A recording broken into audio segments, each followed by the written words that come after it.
2015 সালে মুক্তি পায় করিনা কাপুর ও সলমান খান অভিনীত ছবি বজরঙ্গি ভাইজান। ব্যবসায়িক সাফল্যের নিরিখে হিন্দি সিনেমার ইতিহাসে নজির গড়েছিল সেই ছবি। প্রায় 300 কোটি টাকার ব্যবসা করে এটি।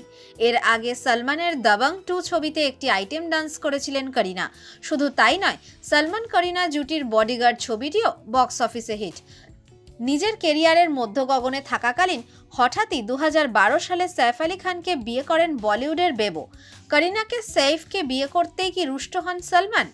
দুজনেই বলিউডের অভিজাত পরিবারের সন্তান, যদিও তারা একে অপরের আলোয় আলোকিত নন। নিজ গুণে আলাদা শিল্পী সত্তা তৈরি করেছেন করিনা কাপুর খান ও সৈফ আলী খান। 2012 সালে বিয়ে করেন তারা। দাম্পত্যের বয়স প্রায় 12 বছর। এতগুলো বছর সংসার করেছেন দুই সন্তানের মা বাবা সৈফ করিনা।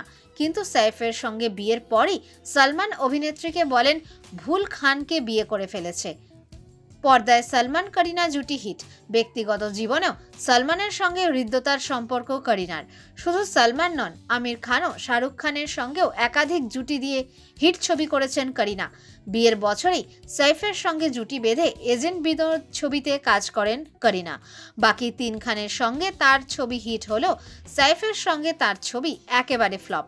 সৈফকে বিয়ের পরের বছর 2013 সালে বিগ বস 6 এ সলমানের রিয়েলিটি শোয়ে দবং 2 ছবির ফেভিকলসে গানটির প্রচারে এসে সলমানের প্রশ্নের সম্মুখীন হতে হয় করিনাকে।